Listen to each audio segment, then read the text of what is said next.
sun.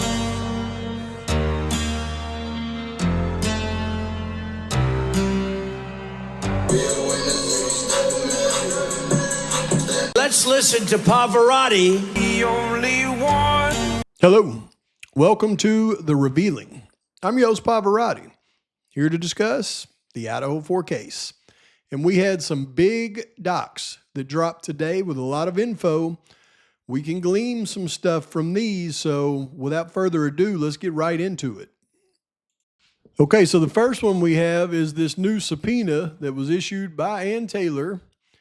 And you can see it doesn't show who the subpoena is to, but you're hereby commanded that, laying aside all excuses, you appear in the District Court of the 4th Judicial District of the state of Idaho in and for the County of Ada in Boise, Idaho. Looky here, on January 23rd, 2025 and January 24th, 2025 at 8 a.m. So we know this hearing's going at least 2 days, if not more. As a witness in the above entitled matter on the part of the defendant. So this is going to be a witness on the part of the defendant, Bryan Kohberger. You are further notified that if you fail to appear at the place and time specified above, that you may be held in contempt of court and that the aggrieved party may recover from you the sum of $100 and all damages which may be sustained by your failure to attend as a witness. Given under my hand this 3rd day of January 2025. So they got 20 days notice, whoever they are. And $100 doesn't sound like too much, but contempt of court and damages sustained by your failure to attend as a witness, well, those damages could be, somebody's life. So be there, witness. I'm interested to see who you are. I have no idea. Okay, we got a big one right here. This is the state's objection to the defendant's motion to compel the ICR 16B7 material and for sanctions.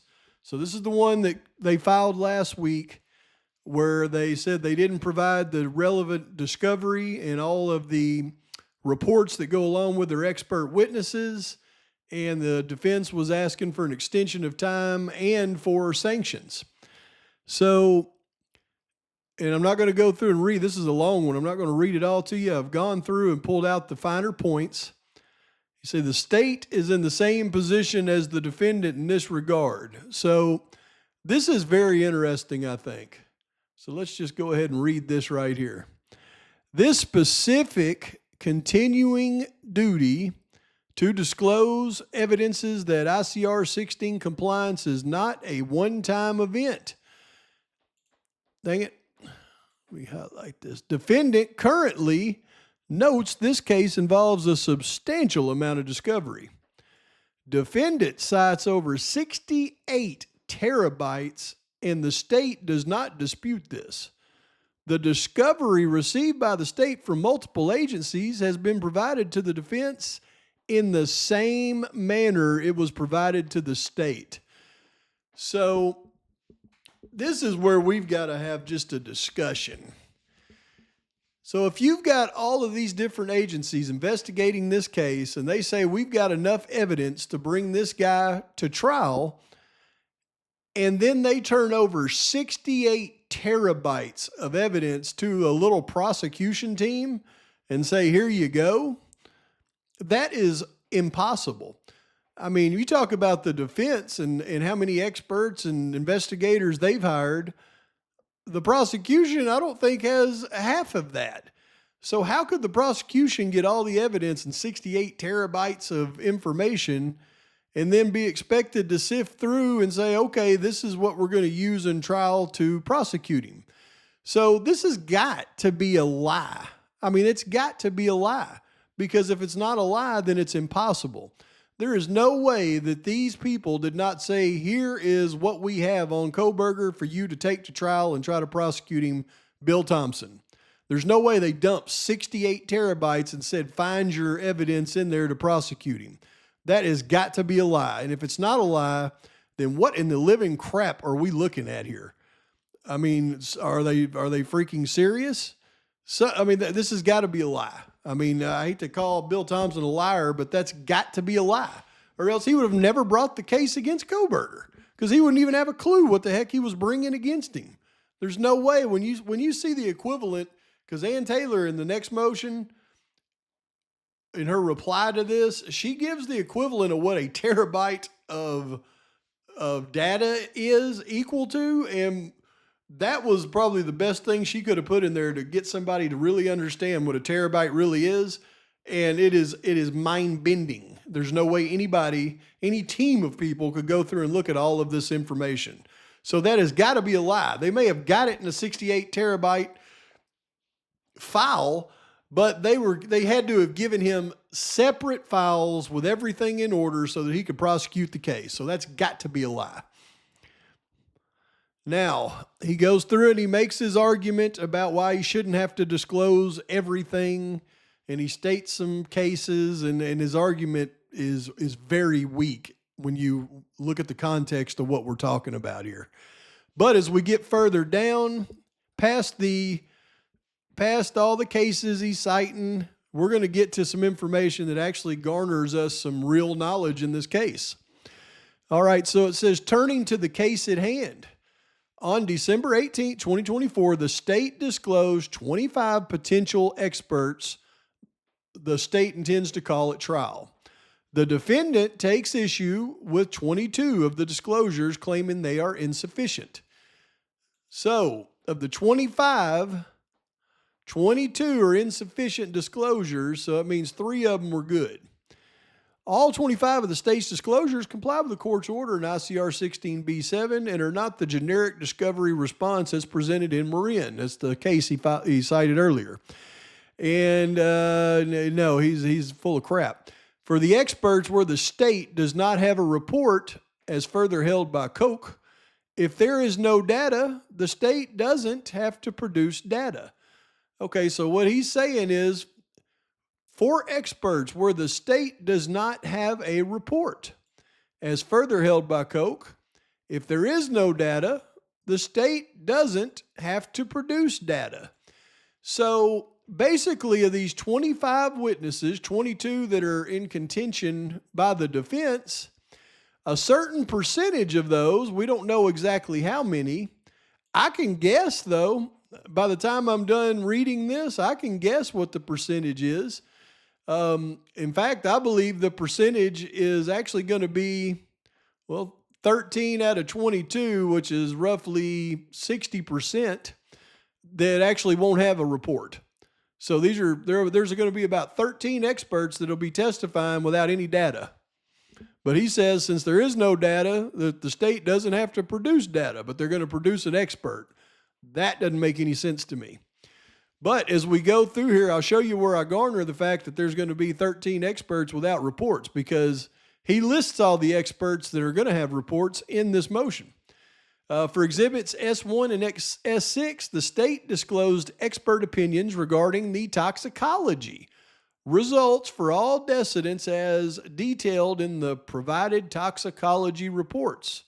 So he's saying the toxicology expert's is going to testify on the results for all of the victims, basically, and that he did provide a report and a curriculum vitae.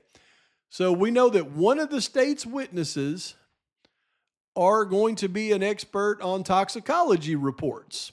So there's one. The state's S1 and S6 disclosures satisfy the requirement of Rule 16b7. They have zero. This is the next one. Okay, for Exhibit S2, the state disclosed Special Agent balance. Special Agent balance. The state's disclosure was adequately specific. For example, S2 states, Special Agent Balance will provide his opinion as the general locations in which the target cellular telephones were located at various times before and after the unalivings at 1122 King Road and the cellular phone's direction of travel. What does that tell you, folks? They have zero tech data on Kohberger from 253 to 448. They don't have any location data. They have no phone pings. They have nothing on Kohberger from the time he was seen in Washington State University to the time he pinged back up on a map south of everybody. And he could have pinged anywhere on that map because of the way the towers are set up. So everybody thinks they're going to have all this evidence, right, from his phone and his GPS at trial. They're not. It says it right here. Balance is going to provide his opinion on general locations at various times before and after the unalivings. Nothing during. There is no evidence that they're going to be able to present in trial that shows where he was between 253 and 448. That is a proven fact now. And, oh, by the way, the attached report detailed the target cellular telephones analyzed, the dates analyzed, and the direction of travel. The attached report detailed the target cellular phones. See that S? Phones. Phones. Not phone, but phones. More than one phone equals more than one suspect. This right here is as close to proof as you're ever going to get that Kopaka is part of the Kohberger case. And that's why I say over and over that it's not just Kohberger that didn't do it. Kopaka didn't do it either, because Kopaka is absolutely going to be involved in this case. And it tells you right there. Kohberger, he didn't have two phones lying, pumping out ring, ring, ring. He had one phone, and Kopaka had a phone. And they've analyzed them both. But also that tells us that Nick Balance is going to be testifying as an expert. So there's another expert we can identify. Balance's anticipated testimony. Now, next we've got S3 and S4. Defendant correctly agrees these disclosures meet ICR 16B requirements. All right, so we don't know about these witnesses. But then it says for Exhibit S8, the state disclosed the vehicle identification expert, Special Agent Imel. So we know now that their expert witness number 3 is going to be Special Agent Imel. The disclosure specifies he will testify to his use of forensic audio, video, and image analysis program. The forensic audio, video, and image analysis program was used to determine the make, model, and year of a suspected vehicle involved in the 1122 King Road burglary and unaliving in Moscow, Idaho, on or about November 13th, 2022. So Imel will be testifying to his vehicle identification of the suspected vehicle. Now, that should be interesting, because is Imel going to testify, as we all expect, that he could not identify the vehicle in the King Road neighborhood as anything other than an 11 to 13, but he did identify the vehicle at Washington State as a 14 to 16, and it was Brett Payne that actually made the jump from 11 to 13 to 11 to 16? That is going to be very interesting. Witness number 4 is Kathy Mabbitt. I can't wait for her to get Kathy on the stand if you watched my video earlier. But for Exhibit S9, the state disclosed Kathy Mabbitt, the Latah County Coroner. The state specifically detailed each opinion to be proffered. The opinions were supported by the attached death certificates authored by the coroner and the coroner's CV, curricula vitae. The defendant fails to mention that in addition to being an attorney, well, at least we're going to get into Mabbitt's credentials. Well, they just like talking about her, don't they? In addition to being an attorney for people like, Tyson Farley and what was the other killer there that she had the conflict of interest with but did it anyways? I can't think of his name.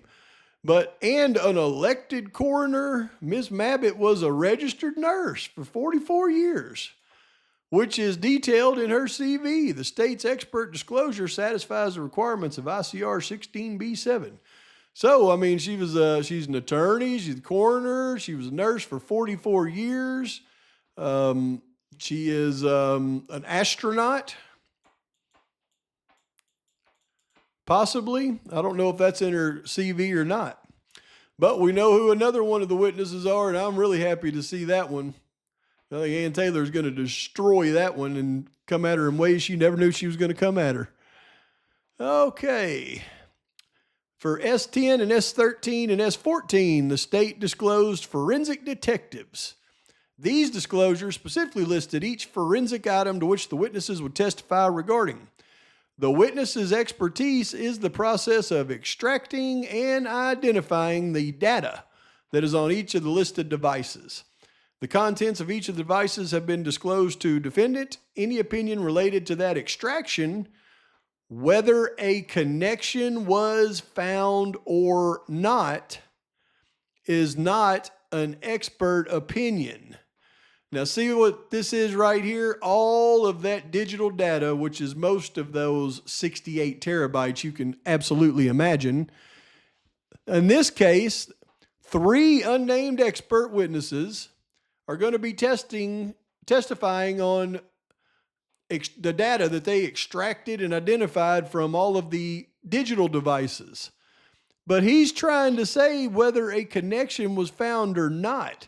So this is exactly what Ann Taylor is wanting sanctions over, because Bill Thompson's hiding the evidence from the defense using disclosure rules. And he's even got the cojones to put it in here, whether a connection was found or not is not an expert opinion. He's even willing to put it in there, whether we found a connection or not. It doesn't matter because that's not an expert opinion. We don't have to tell you. But yeah, you do there, Bill. That right there may get you. That little parenthesis statement may get you. All right, next we got for Exhibit S12, the state disclosed an expert on crime scene reconstruction and blood stain pattern analysis. This is mind-boggling to me, okay? One witness. All right, you remember this crime, right? It's in a 3-story house that goes like this up a hill. And we've got a crime scene up here, a double unaliving down here. We have no idea how the perpetrator entered the home or any of that. This is the most critical stuff in the entire case, because this is what's going to determine, was it 1 person, 2 people, 3 people? Why didn't the roommate know what was going on? What happened with this roommate? What types of weapons were used because of the splatter this is the most important thing in the whole case. They've got 1 witness on blood pattern evidence and crime scene reconstruction. Ann Taylor, I hope you've got 5 experts willing to attack this particular aspect of the case and destroy their one. Give me a break. A witness on crime scene reconstruction, blood pattern evidence. Who is this? Kathy Mabbitt? Is she an expert in crime scene reconstruction too? Is that the same witness y'all listed earlier? Give me a break.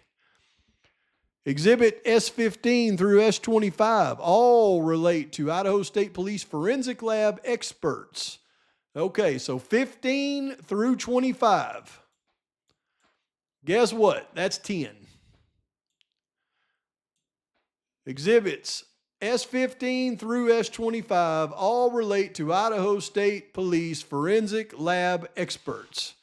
First, the defendant claims not a single DNA expert opinion or report was produced. This is simply not true. In each of these responses, the state refers the defendant to specific lab reports and the corresponding Bates numbers. The defendant's apparent argument that the state is required to make duplicative disclosures is unsported. A simple reference to where defendant can find the report is adequate. Each report provides a basis to determine what the expert's opinion is through the referenced lab report. So what they're doing right here is they're saying, we're not going to give you our expert's opinion based on the information in the reports. What we're going to do is list an expert and then list where you can find the reports. And once you find the report should tell you what our expert is going to testify to. Now, the words asinine just came to mind as I explained that. See, that's exactly what the defense is saying. You got 10 of these so-called experts that all relate to the Idaho Police Forensic Lab, and you're not giving an opinion, not one opinion, on a report was produced. You're just saying, here's the reports, here are the people. But no, you don't need an opinion. You can read the report and get the opinion yourself. Like the reports that they did are the Bible. No, the reports that they did are reports. And you need opinions you need experts that wrote those reports to be able to give an opinion on the reports. That is ridiculous. Then for S21, the state disclosed Rylene Nolan. Oh, we got actually a name on this one as an expert. It is anticipated that this witness is actually a rebuttal witness who is prepared to testify regarding secondary transfer if necessary. So if the defense goes with a secondary transfer defense, Rylene is going to be a rebuttal witness. Now, let's take a look at who Rylene Nolan is real quick. Okay, you can see the Idaho State Police Forensic Services. So Rylene Nolan is the laboratory manager. And what kind of credentials do we have? 1996, the College of Idaho Bachelor of Science in Biology and History. Idaho State Police Forensic Services Laboratory Manager from September 14th till today. So she's the manager of the lab for the Idaho State Police. She's been there since 2002, it looks like, as a forensic scientist. Certified by the American Board of Criminalistics, Molecular Biology Fellow, and professional organizations, Northwest Association, American Academy, and American Society of Crime Laboratory Directories. So I would say that this is a pretty accomplished person to be able to give a rebuttal witness testimony. So, well, I don't believe that they have to disclose any kind of reports or anything on a rebuttal witness. So why is she even listed in the 25 state witnesses? The rebuttal witness list deadline hasn't come up yet. Very strange. Okay, but lastly, if the court determines that any of the disclosed expert disclosures do not meet the requirements of Rule 16b-7b, the state will promptly amend. Okay, so instead of issuing sanctions, they're already preparing for overrulement here, it looks like. What is this? If the court determines any of the disclosed expert disclosures do not meet the requirements of Rule 16.7b, don't sanction us, the state will promptly amend. Any contention that the defendant has been prejudiced or does not have adequate time to respond is wholly unsupported, and the defendant's request for sanctions is premature and without merit. That is the end of that one. And I just got to show you this. This is actually out of Kohberger's reply to that objection that I'm going to go over that with you tomorrow, but I wanted to take this one part out and just show you.